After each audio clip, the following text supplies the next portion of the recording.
potencial de ser alegre, de ser feliz, de realizar as suas fantasias e de assumir os seus desejos.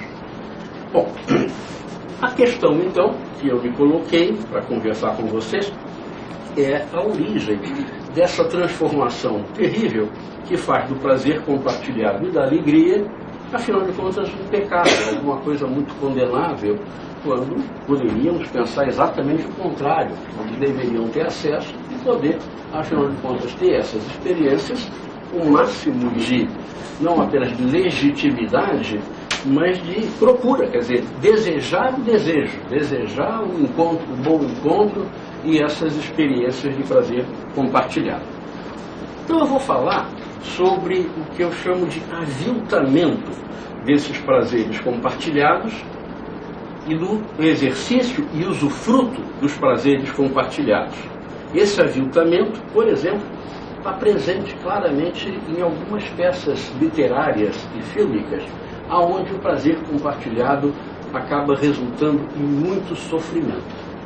Eu sugeri, quando fui convidado, algum tempo atrás, algumas semanas atrás, que os inscritos aqui revissem, caso não tivessem visto ainda, ou vissem alguns filmes. Por exemplo, O Último Tango em Paris, do Bertolucci, não é? De 1972. O que me chama a atenção mais naquele filme do Bertolucci é que não há alegria. Os encontros, afinal de contas, do Marlon Brando com a Maria Schneider são tudo menos alegres. Existe sim algum prazer sensorial, existe inclusive uma certa violência sexual, principalmente naquela famosa cena da manteiga, que depois ficamos sabendo que foi mais ou menos verdadeira, foi realista, mas importa. Do ponto de vista fílmico, ali tem muita violência. Não é que não exista algum consentimento, afinal de contas, ela frequentava aquele apartamento depois que o sujeito alugou o apartamento e meio que montou daquele jeito meio esquisito. Mas certamente ali nós não temos encontros alegres, não temos compartilhamento de prazer. Nós temos experiências sexuais, uma barra bastante pesada em alguns casos, mas tristes, violentas. E isso me chamou muito a atenção. Então é um filme que, quando passou, criou um certo escândalo, mas de fato o que ele mostra não é um encontro feliz. São encontros repetidos dentro de um clima de muita infelicidade. E por quê? Na verdade, aqueles encontros sexuais daqueles dois personagens estavam totalmente tomados por um luto mal feito dele e dela. Ela em relação ao pai, ele em relação à mulher, que tinha morrido recentemente, e nós temos poucas cenas, mas a gente sabe que ela morreu de maneira trágica, terrível, não é? Totalmente ensanguentada. Pois bem, então este uso do sexo para, digamos, sanar um luto que não está sendo bem feito, ele efetivamente vem sobrecarregado de alguma coisa que é muito ruim, que é muito triste, que é muito destrutiva. Então não é um prazer, porque esse de fato nem estava existindo, mas é um encontro sexual a serviço de uma outra função, que é uma função de tentar escapar de uma forma ou de outra. Ele acaba conseguindo no final, mas quando ele acaba conseguindo, e até ele se interessa por ela, ele acaba sendo assassinado por ela. Não é? Então a coisa acaba muito mal, começa muito mal, vai muito mal e acaba muito mal, porque parece que ele ali tinha conseguido, afinal de contas, avançar no luto da mulher, e naquele momento exatamente há um desencontro total. Eles se encontram, digamos, na desgraça e se desencontram completamente no momento em que poderia haver alguma coisa. Então eu acho que isso daí já me aproxima da ideia de que o encontro amoroso, o encontro sexual, ele vai ficando sobrecarregado de coisas que espantam, que destroem a capacidade de ter prazer efetivo e de ficar alegres.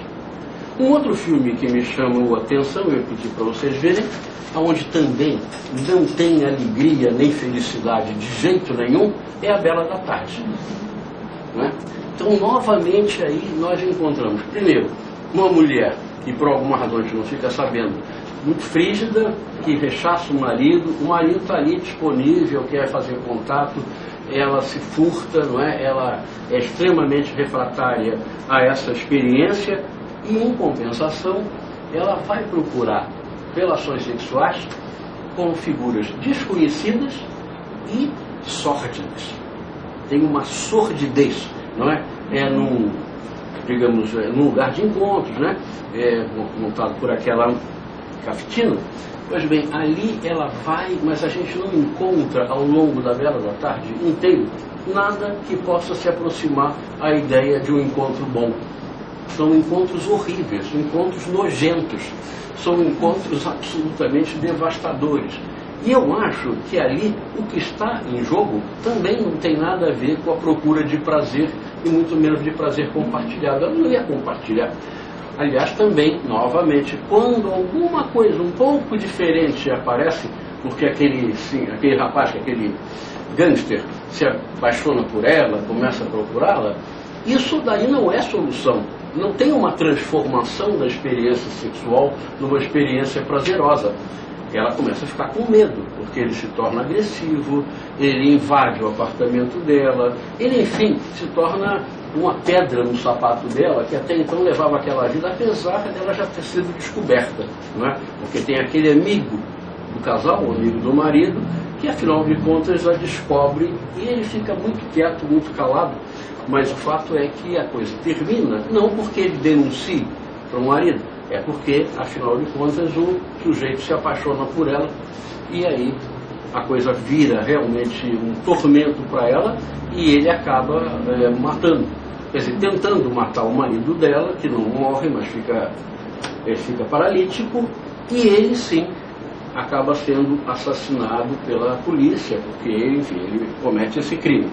Então nós temos novamente aí uma maneira de apresentar, e eu não tenho nada contra nem o Bertolucci nem o Buñuel, mas o fato é que eles apresentam nesses filmes a experiência sexual pelo lado da infelicidade, do desencontro, da coisa extremamente perigosa, inútil, gratuita e destrutiva, não é?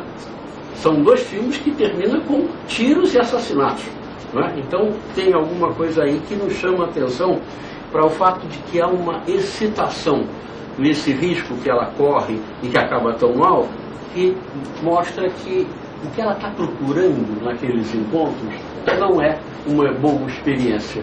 É uma experiência, na verdade, muito sombria, uma experiência muito ruim.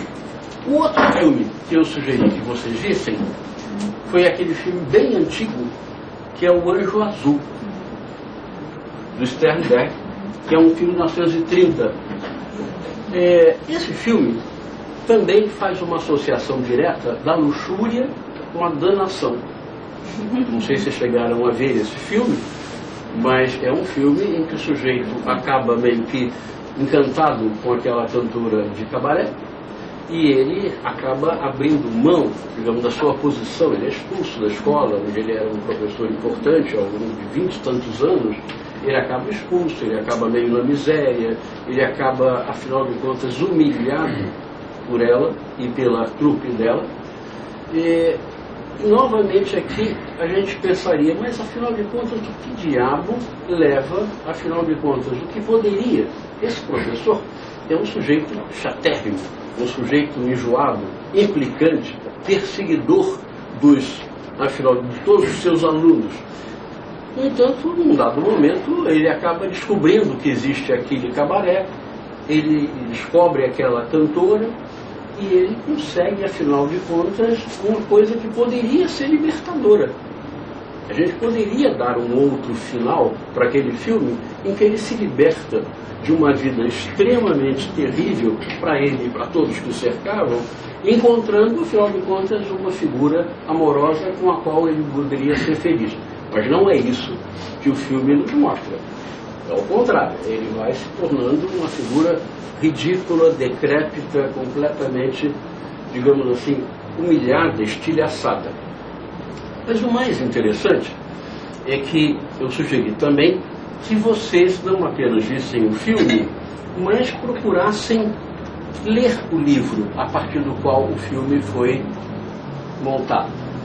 Bom, lendo o livro, que aliás não se chama O Anjo Azul, embora tenha sido traduzido também com o título de O Anjo Azul, o filme em alemão chama-se Professor Unrat, que é o apelido dele, O Fim de um Tirano. Então o livro é sobre a história do professor Unrat a partir de um determinado momento até, enfim, um final que é muito diferente do final do filme. O livro, ele não apenas não tem nada a ver com ele acabar, digamos assim, na danação da luxúria, mas sim ele acaba se casando com aquela mulher. Ele se casa com aquela mulher e ele consegue montar uma, digamos assim, uma casa bastante frequentada, com muitas festas, com muita dança, com muita bebida e com muito jogo. E eles passam algum tempo nessa vida, que é uma vida aparentemente de muita luxúria. Porém, essa vida, ela vai sendo soterrada pelo lixo. Por quê? Em primeiro lugar, vamos aos nomes. O professor Unrat, na verdade, chamava-se Raat, R-A-A-T. Mas ele, ao longo de muitos anos lá na escola, ele era objeto de muita raiva de todo mundo. Não só dos alunos, mas também dos colegas. E todos começaram a chamá-lo de Unrat, que é lixo. Em alemão, é lixo. A Rosa, a artista, por quem ele se encantou e com quem ele afinal se casa, chama-se Rosa Fröhlich, que é alegre. Ou seja, ele encontra nessa artista uma esperança de alegria, de experiência boa. E o que vai acontecendo é que esta relação, ela vai sendo deteriorada, vai sendo estraçalhada e toda a alegria vai se perdendo, porque o professor lixo, vamos chamá-lo assim, ele acaba soterrando de lixo a alegria da artista. E como é que ele soterra de lixo a alegria do artista? Ele leva para essa relação todos os outros pecados que vocês podem imaginar. Ele é um sujeito extremamente invejoso. Na verdade, ele foi para o cabaré porque ele invejava a liberdade dos alunos. Ele ficava muito louco, muito furioso, que os alunos passavam a noite no cabaré, principalmente 3, passavam a noite no cabaré, se divertindo a grande, e fazendo poesia, e mantendo contatos com ela. Só um teve relação sexual com ela, mas o fato é que todos viviam no ambiente e morria de inveja. Ele ficou tomado pela ideia de que ele tinha que destruir aqueles alunos. E, na verdade, ele vai mostrando uma inveja permanente de todo mundo que vive bem, de todo mundo que se dá bem. Ele tem a verdadeira, digamos assim, compulsão a destruir alegrias e felicidades, e ele tem que usar, inclusive, quando ele se casa com a artista alegre, ele usa a artista como isca para atrair para uma espécie de cilada pessoas que têm interesse nela. Inclusive, ela começa a ter relações sexuais com todo mundo da cidade, sob as vistas dele, sob o controle. Eles passam, digamos, a monitorar a vida sexual dela para que os caras caiam e eles comecem a usar a casa do casal como uma espécie de cassino. E aí eles começam a perder fortunas na casa do professor Unrat. Esse professor Unrat, não apenas ele é invejoso, como ele é obcecado por criar nos outros inveja. Ele está continuamente interessado em fazer com que apareça a relação dele com a artista como uma coisa do sonho, uma coisa maravilhosa, para que todo mundo vire invejoso e se aproxime. Em parte, as pessoas caem na cilada do professor Unrat exatamente porque passam a invejar a mulher que ele tem, passam a cobiçar a mulher que ele tem. Então nós temos aí invejas, nós temos ciúmes. O professor Unrat é um professor absolutamente irado. Ele não suporta a felicidade de ninguém, deixa ele muito furioso. E ele leva isso para dentro do casamento, ele vai produzindo. Na verdade, eu diria que a casa desse casal vai virando uma espécie de usina de pecados. Mas a luxúria não aparece novamente. A luxúria, em termos de prazer compartilhado entre ele e a artista alegre, isso daí vai desaparecendo, vai sumindo, sumindo, sumindo, e fica basicamente esta usina de pecados, com inveja e ciúmes, com muita ira e destruição. Ele se alegra apenas quando ele destrói. Ele fica muito satisfeito quando as pessoas caem na cilada, gastam dinheiro, vão para a ruína. Ele meio que vai produzindo uma ruína na cidade inteira. Essa é a história, não é? Ele vai produzindo a ruína de todos, um a um, que vão caindo na cidade, na cilada. Outra coisa, ele é extremamente soberbo, orgulhoso, vaidoso, arrogante, prepotente. Então, novamente, o que a gente vê é que o professor Unrat, ele reúne em si todos os pecados de uma maneira extraordinariamente intensa, e com isso ele vai soterrando a artista alegre. Essa é uma frase do texto num dado momento. Ele soterrou a Rosa Flores. Ele realmente estraçalha ela, porque ela também é atraída para a cilada. Então nós temos a soberba, o orgulho, a voracidade. Ele é extremamente voraz. Ele diz claramente: ninguém vai me escapar. Eu vou apanhar todos. Ele tem uma voracidade absolutamente tirânica, por isso é a queda de um tirano, porque ele não se conforma que alguém não seja destruído por ele, a partir dela própria, mas de todos os outros. Então nós temos aí voracidade, mas essa voracidade, digamos assim, do mal, né? Não sei o que o Léo Nozek falou aqui a respeito da gula. O professor Unrat é gulosíssimo, mas o que ele quer é, na verdade, engolir as pessoas para mastigá-las. Ele quer mastigar as pessoas, quer fazer a destruição pela via de uma voracidade insaciável. Não sei o que disse o Léo, mas eu diria, se fosse falar sobre a gula, eu falaria sobre exatamente essa destrutividade, não é, da gula. Mas também temos a avareza. Esse sujeito vai ficando pobre, muito pobre, porque ele perde a fonte de renda dele e não consegue outra. Ele vai ficando completamente tomado pela necessidade de não gastar dinheiro e tirar dos outros. Ele vai ficando extremamente avaro. E, de uma certa maneira, a gente poderia até incluir aqui, embora ele tenha um aspecto diligente, a preguiça, porque ele não trabalha mais. Depois que ele sai do colégio, depois que ele é, digamos assim, dispensado, né, por conta do escândalo de casar com a mulher, ele não trabalha mais, ele passa completamente maquinando o mal dos outros. Ele já não tem mais energia para produzir, para trabalhar, para fazer qualquer tipo de elaboração. E eu digo, então, a alegria da Rosa Flores é soterrada pelo lixo. E aí, com isso, ela vai se identificando com ele e vai se deteriorando junto. Então, o final do livro é os dois presos. Os dois a uma destruição completa. Ele vai destruindo os seus objetos e, finalmente, ele destrói a si mesmo, destrói a sua própria casa, destrói, afinal de contas, a mulher que no início pela qual ele se interessava.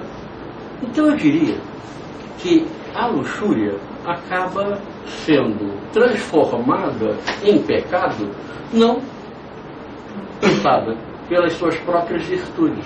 Ela acaba sendo transformada em pecado porque sobre o prazer compartilhado possível vão se abatendo todos esses pecados. Eu diria, então, usando aqui como exemplo o livro do Heinrich Mann, que Eros perde Eros, a alegria, o prazer compartilhado, perde a batalha com as forças da destruição. Ou seja, as pulsões de destruição e as pulsões de regressão, não é? Porque temos aqui tanto destruir quanto regredir, por exemplo, para a matéria inerte. Eu acho que esse vai ser um tema trabalhado pela Marta, quando ela falar sobre a preguiça, mas enfim, acho que a preguiça tem a ver com essa pulsão de morte, entendido como movimento regressivo na direção da inércia. Não se mexe mais, não trabalha mais, não produz mais, apenas destrói. E eu acho que é aí que a luxúria se converte em pecado. A luxúria não se converte em pecado exatamente porque ela é expansiva, porque ela é alegre, porque ela produz prazer, distribui prazer, mas é exatamente quando ela fica, digamos assim, como uma espécie de polo de atração para essas coisas que efetivamente são ou muito destrutivas ou muito regressivas. E isso aí é que vai nos colocar a questão: será possível, eu gostaria, de reabilitar a luxúria? Tirar a luxúria desse lugar tão inóspito em que ela acaba sendo colocada pela associação com todos esses outros pecados, digamos? Será que é possível, então, gozar impunemente do pecado, como dizia o Bororó? Pecado que faz tão bem. Então, dentro da perspectiva do Bororó, pelo menos, o pecado faz bem, portanto ele não é tão ruim assim. Será que é possível, de fato, abolir o pecado ao sul do Equador, como sugere o Chico Buarque? Ou será possível passar uma vida realmente não pecando contra a luxúria, como diz o personagem do João Baldo? Vocês chegaram a ver, ou já leram, ouviram a peça? É uma coisa muito engraçada. Aliás, vocês sabem que o próprio João Baldo ficava às vezes um pouco chateado por as pessoas rirem tanto. Essa é... Aqui nessa edição tem uma introdução, apresentação do texto pela Fernanda Torres. E ela diz que ela falava: a divulgação do texto anunciava o texto como uma comédia de João Baldo. O caráter hilariante das aventuras sexuais da baiana era notório e servia de grande atrativo. O Baldo não parecia feliz. O Baldo não queria que isso fosse entendido como uma comédia. O Baldo achava que ele tinha escrito uma novela, e eu vou falar sobre isso mais adiante, uma novela filosófica. Era uma novela filosófica e teológica, porque ele aqui estava reivindicando, mais do que o direito, o dever dos mortais, afinal de contas, cumprirem aquilo para que vieram ao mundo, que é ser felizes, que é crescer, que é, afinal de contas, expandirem suas possibilidades.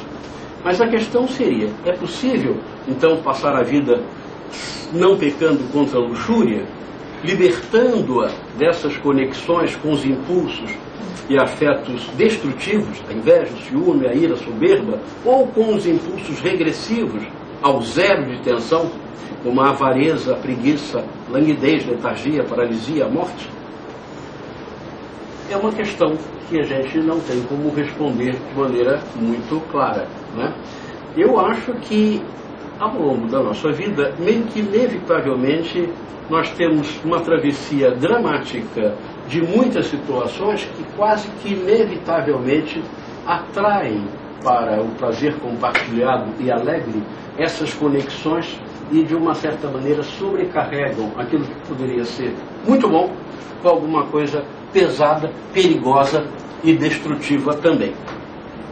Por isso, eu acho que a reabilitação de Eros por essa grande fornicadora que é a protagonista do João Baldo, não é? Que transava com todo mundo, de todos os jeitos, e sempre muito feliz, sempre muito, digamos assim, disposta para a vida.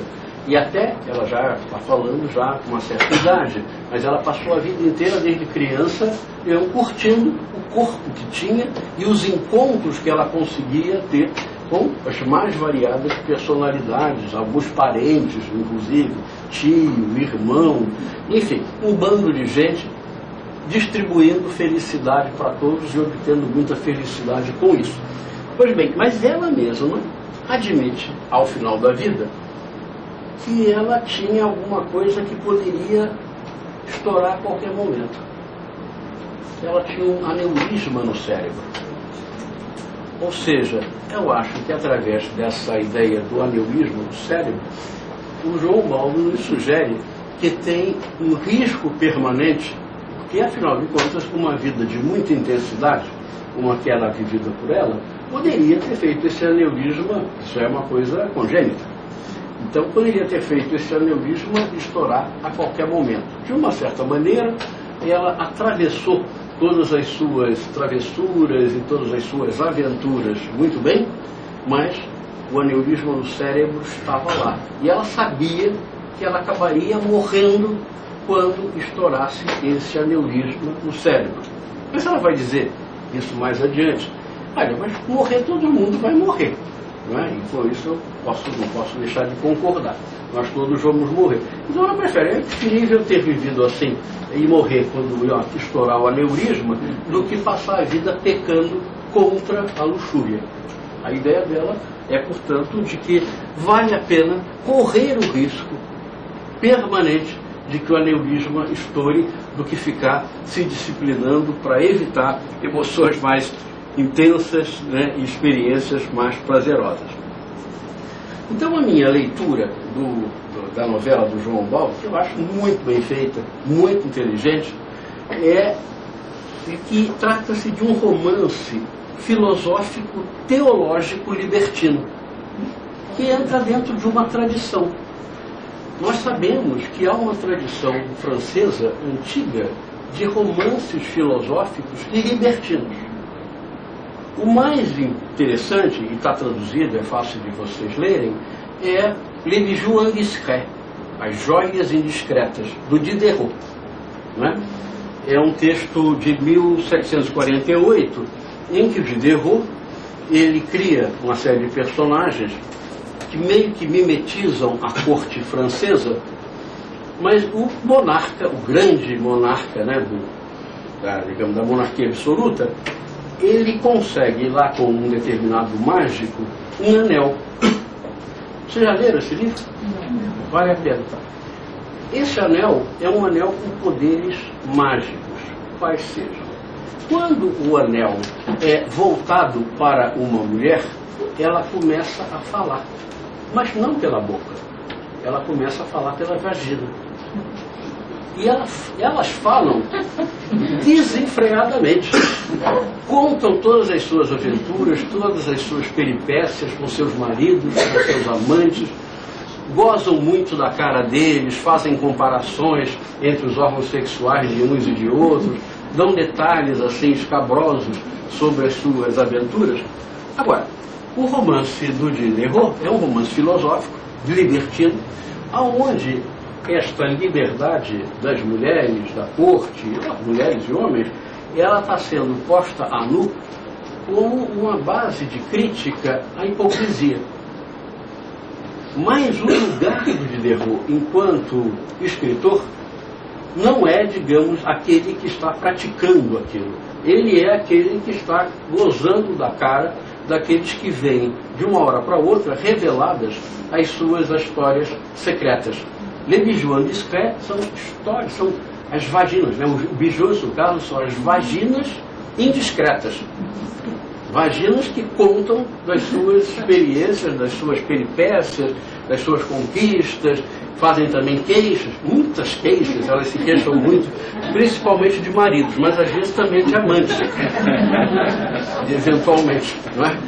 Mas enfim, a ideia do Diderot é, enquanto um autor libertino satírico, fazer a crítica da hipocrisia reinante e deixar vir à tona, afinal de contas, a sexualidade a serviço da crítica social.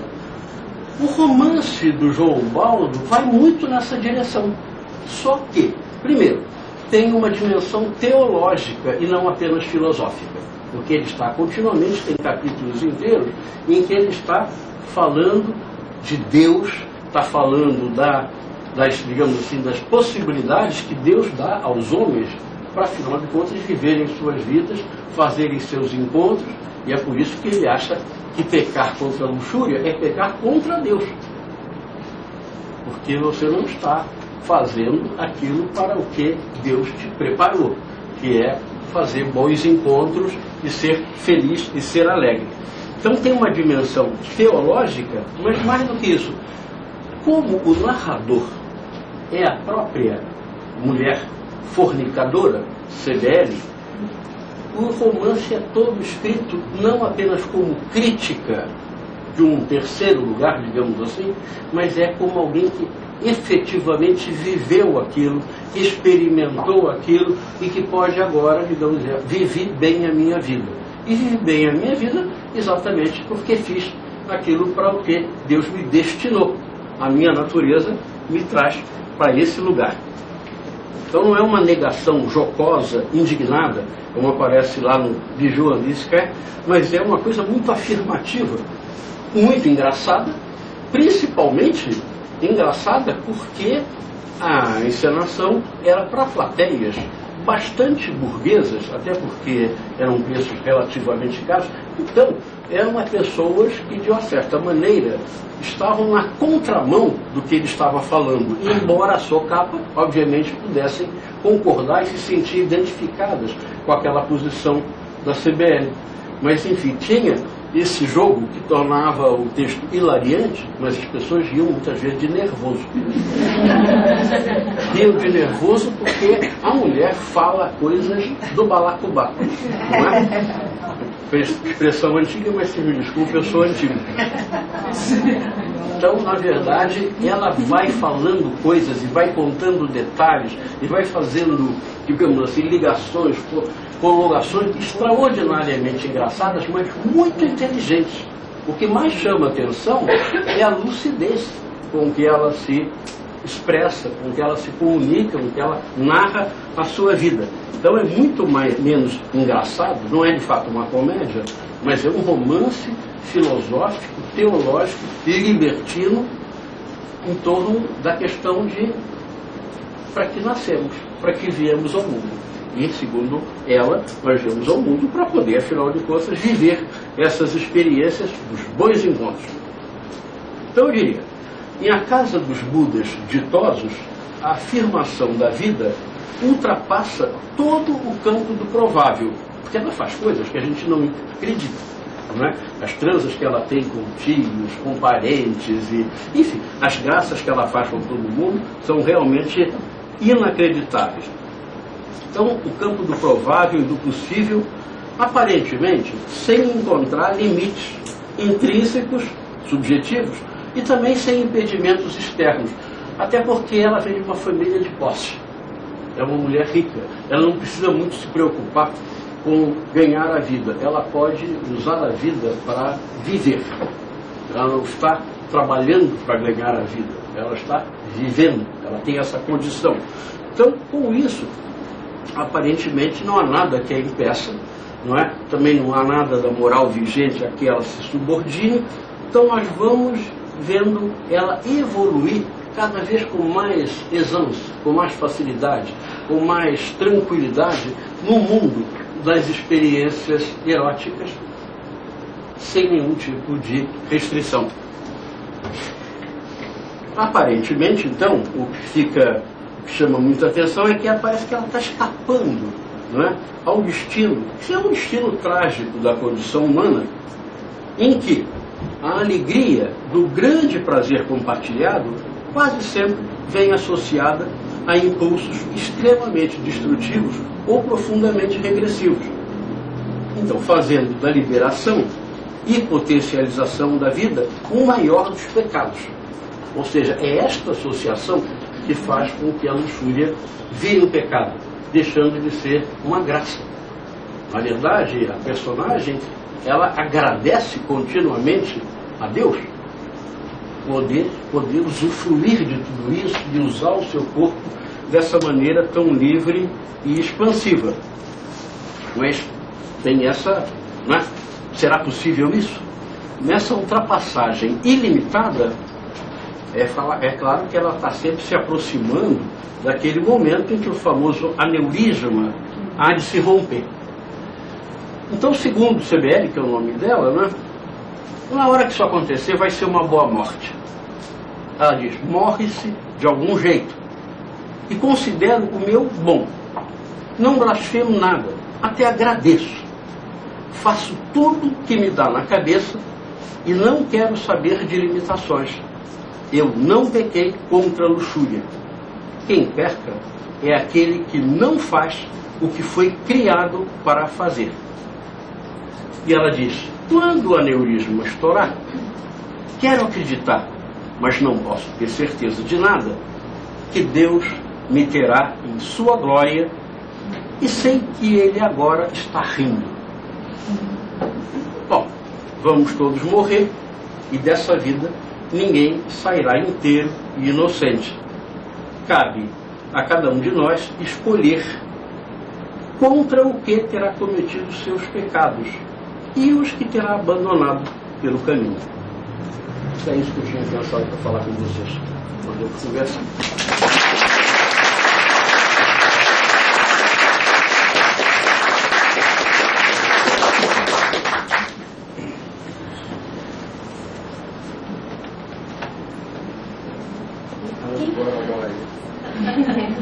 Eu fico pensando,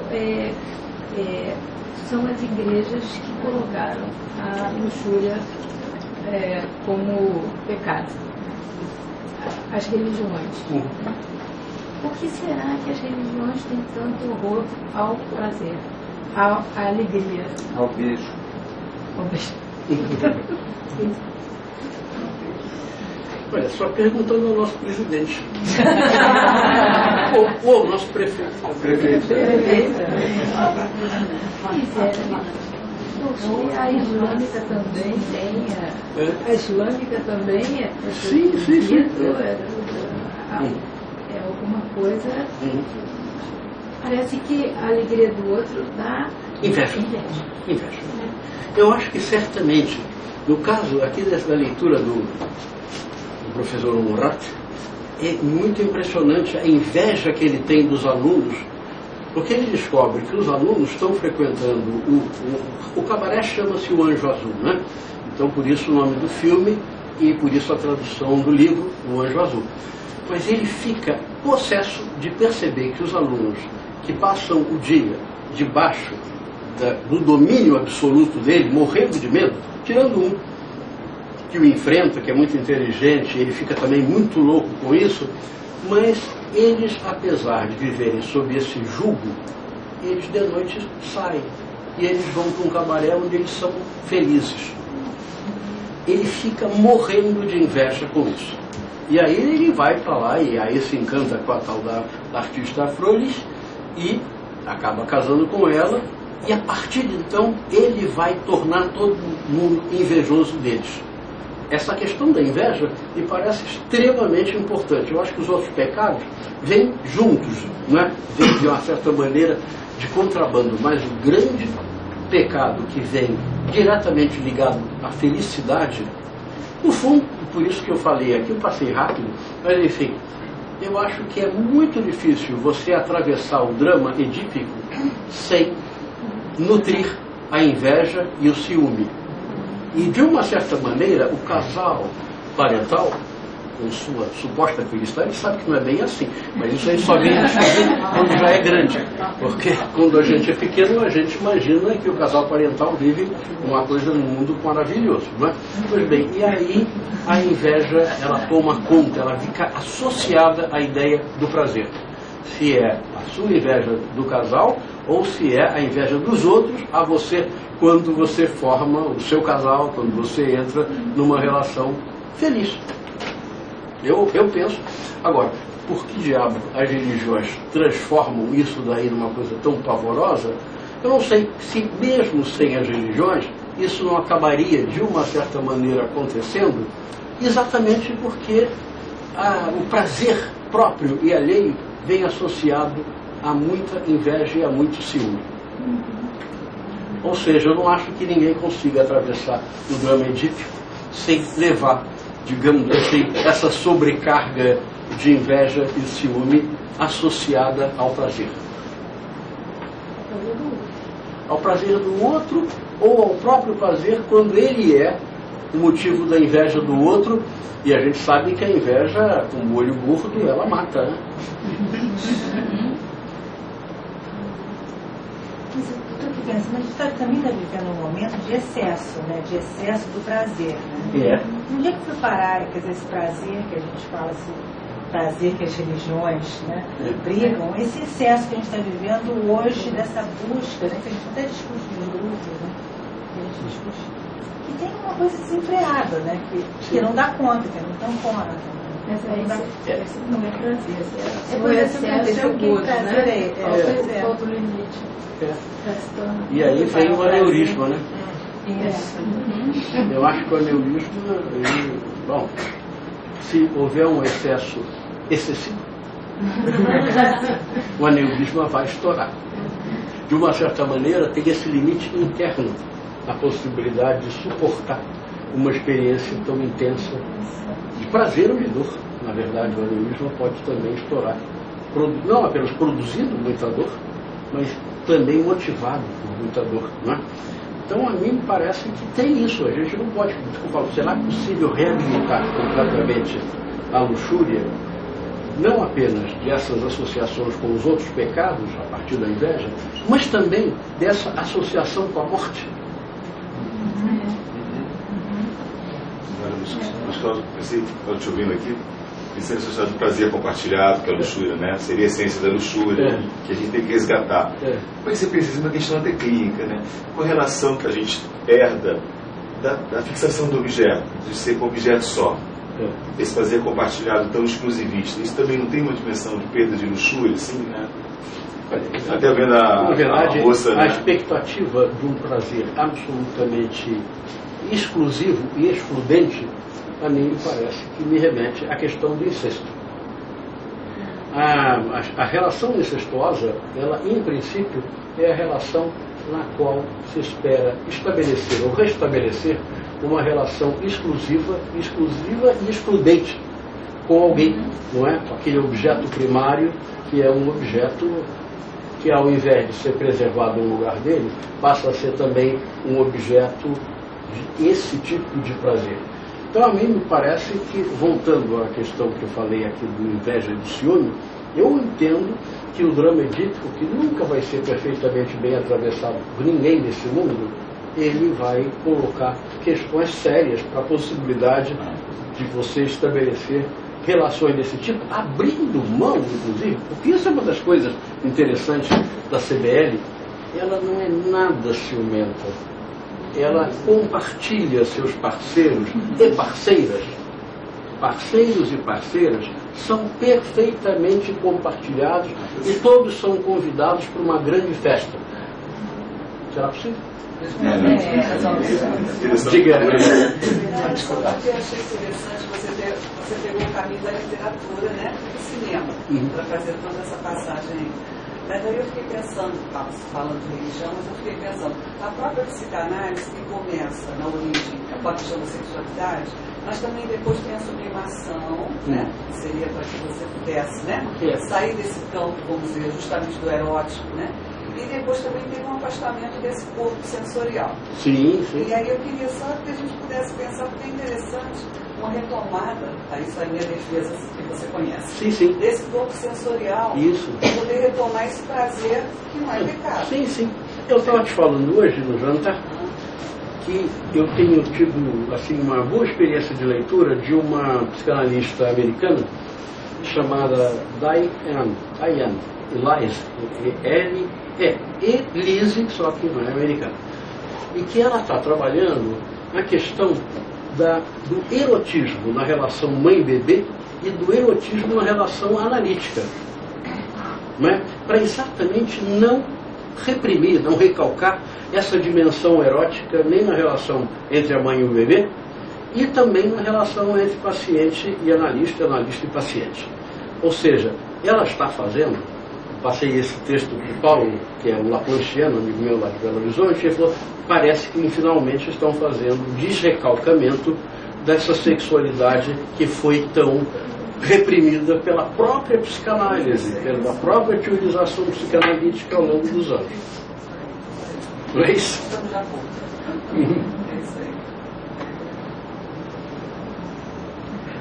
Me deu vontade de reler o João Valdo, que esse livro do João Valdo, que depois virou uma peça, era um contexto dos 7 pecados capitais, escritos por 7, muito interessante. Um foi do Janir, não é? Que foi a inveja, né? Que é muito interessante essa série. Agora me deu vontade realmente de reler para dar até ter outra visão, até, porque eu gostei muito, mas eu não me vi tanto por esse aspecto que você está trazendo, que é extremamente interessante. Agora, uma outra coisinha também, por acaso, está aqui presente uma pessoa que conviveu muito com Bororó. Na casa dela, ele tocava na casa dela. Puxa vida. É bem antigo isso. Ele era amigo dos meus pais, eu era pequena. Ele já era grande, né? Sei, interessante.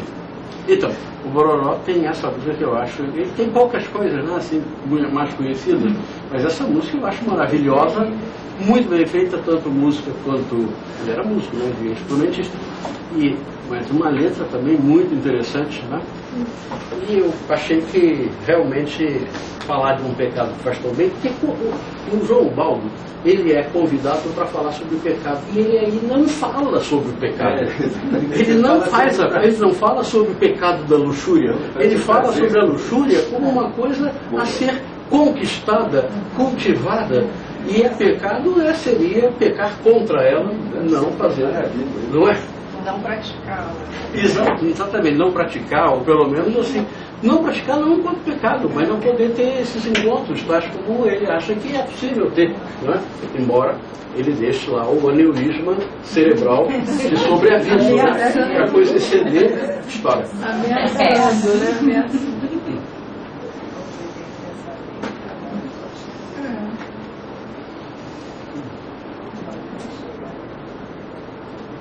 Nada?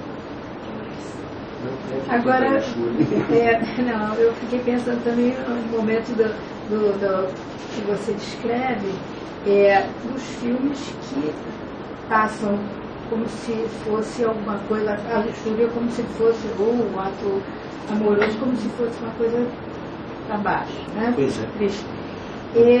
Não me parecia que seria muito mais uma descarga de angústia, para diminuir a tensão, do que qualquer coisa em busca de um prazer. Mas completamente, tanto no último tango, isso é terrível, né? É uma coisa de uma tristeza. Aquela cena do coitonal, a que ele submete, e ela meio que cede, mas meio assim sem saber, é de uma tristeza, é de um anti-erotismo, é a coisa mais antilibidinal que se pode ver numa tela. É o último tango, mas também a Bela da Tarde. Também a Bela da Tarde, a Catherine Deneuve, muito bonita. Hoje em dia a gente já não acha ela tão bonita. Eu vi outro dia.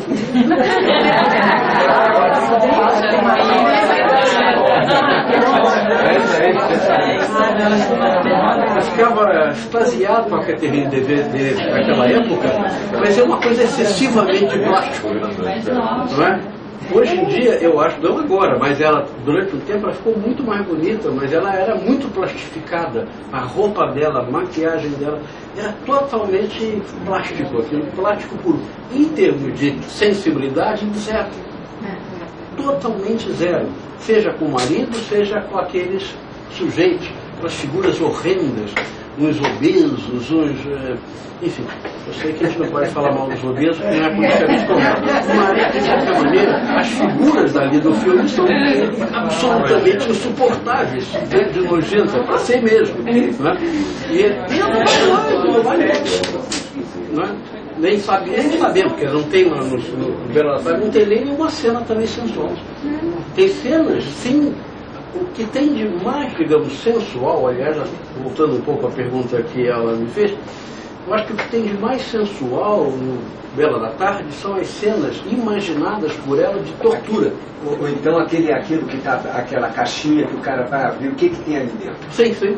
São situações, mas também aquelas cenas que quando o filme começa, em que ela está sendo açoitada, ali tem sensualidade. Ali ela tira a roupa e ela é espancada, chicoteada. Mas a cara dela é de prazer. Uma parede. Assim. É completamente. Não tem. Ela não tem. Mas o espectador vê que tem ali alguma sensualidade sendo exercida por essa via da violência. Você vai para onde é que vai essa intensidade que não pode ser exercida nos bons encontros? Eu acho que em grande medida vai, por exemplo, primeiro, para uma violência explícita, vai para uma violência superegóica que marca, digamos assim, que remarca, digamos assim, as dificuldades, as impossibilidades, as ameaças. Então nós temos aí uma conversão de prazer intenso em violência explícita ou implícita. Eu acho que boa parte do que se vê hoje no mundo tem a ver com essa transformação nefasta de prazer compartilhado em carnificina. Mas tem em cima do que o Marcos falou, essa questão da direção de cura, como é que a gente pode pensar nessa questão clínica, né? O prazer na questão edípica. Você colocou que a exclusividade remete a uma questão edípica, não sei o quê. Isso. A princípio tem uma organização meio, até que a morte separe, uma relação super estável, assim. Isso clinicamente, a pergunta dela é tipo, como é que a gente pode... É uma fixação edípica, alguma coisa que precisaria... Eu acho que, enfim, aí seguimos entrar num campo bastante complexo e que a gente precisaria então pensar quase que caso a caso. Mas ali me parece... Pensa não? Meu Marcos. Ali me parece, Marcos, que hoje em dia uma das coisas que falta em boa parte das psicanálises que se pratica é levar em conta a problemática edípica.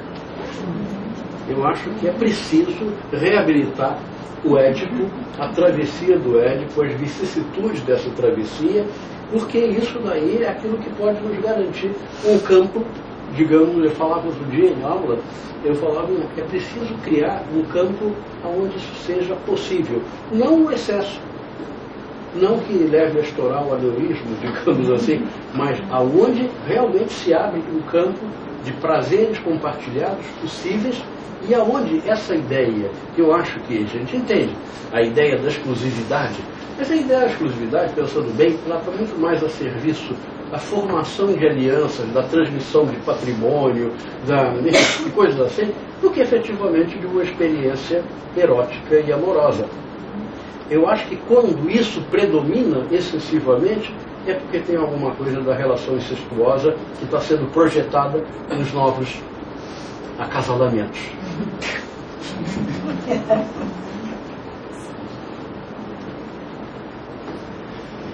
Você sabe que eu vi esse filme errado, O Anjo Azul? Tô arrasada, eu vi outro. Eu falei pra você, eu vi o da Marlene Dietrich, que é Angel. Que é um filme lindo, que ela é super bem casada. Tentando entender. Eu acho que eu vi assim, clinicamente, eu acho que é esse filme, que é saúde. O Marlene Dietrich está nesse, quer dizer, ela faz exatamente, ela representa a Rosa Fröhlich, mas ela representa no cabaré. Não, mas não foi esse que eu vi. Você está tentando entender o que é o que Eu vi o filme da Luxúria. Eu vi que ela é casada com um empresário. Não, de jeito nenhum. Aqui ela é uma cantora. Clinicamente, esse aí era perfeito, sabe? Aquela cantora de um cabaré de terceira classe. Ela vem de Saltimbanco, que se apresenta em várias cidades da Alemanha. Eu vi ela pra Chiquércia. E ela canta e mostra as suas pernas. E mostra as suas famosas pernas que são esculturais e tudo mais. E numa roupa, assim, absolutamente ridícula em termos de digamos assim, de sensualidade. É uma coisa absolutamente... Então veja. Schlenger nunca soube que existisse um outro filme como Aranha de Jesus chamado Angels. Angel, Existe. Pegadinha. Mas agora veja, que vale a pena. Mas eu acho que mais interessante é ler o livro. Sabe? O livro é diferente, ele vai mostrando, inclusive, por exemplo, você tem que prestar atenção no nome dos personagens. O primeiro aluno da classe chama-se Angst. Ele vive completamente de acordo com o figurino, muito preocupado em não errar nunca, muito preocupado em ser o primeiro aluno, ser o querido do professor. Angst.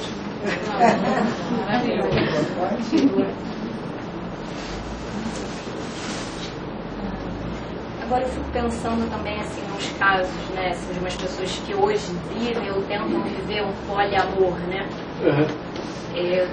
Tem uma paciente que ela diz que ela tem uma namorada, mas é uma relação aberta, enfim, várias configurações, e ela diz que falta assim uma figura de identidade a qual se identificar, né? Uma estrutura, não existe assim também uma estrutura na qual se basear para que ela possa, enfim, encontrar referenciais para viver isso, né? Como se fosse também uma coisa assim muito nova de poder viver hoje em dia, não sei se beber um pouco com excesso, mas vem com essa certa queixa, assim, de que também não sabe muito como se organizar com isso. É uma recriação a cada dia, né?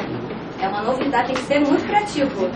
Eu não tenho solução para isso. De qualquer maneira, eu sugiro que ela verifique se não tem um aneurisma cerebral.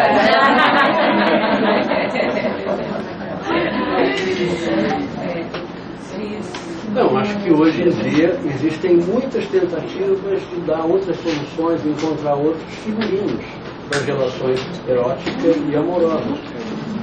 E a gente, eu acho que está vivendo isso de uma certa maneira muito recentemente, não tem ainda tempo para refletir, para ver exatamente quais são as dimensões, quais são as possibilidades reais, quanto isso daí comporta efetivamente de atravessamento dessa situação, ou, pelo contrário, pode ser um mascaramento disso.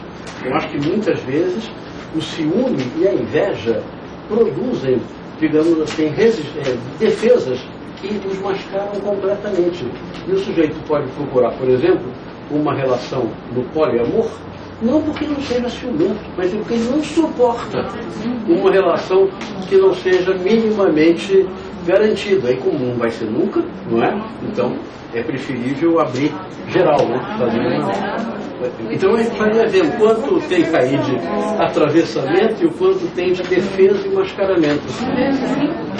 Não é sem angústia, embora ela tente assim, um pouco se liberar de tudo isso para viver isso sem preocupação, sem se ocupar disso, né? Acho que isso tem sim, algo ali que lateja, assim, de angústia. E a gente fica muito preocupado no nosso lugar de também não ser preconceituoso moralizando essas novas escolhas, da onde eu escuto isso, né? Esse é um lugar que pra gente é difícil, né? Porque nós também somos atravessados por essas coisas todas, seja pelas fantasias, seja pelas defesas, seja pelas dificuldades desse atravessamento. Não é? Então a gente não escuta de uma maneira completamente isenta.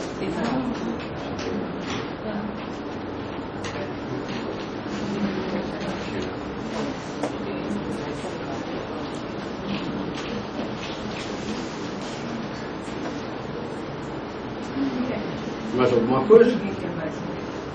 Tudo bem, tá?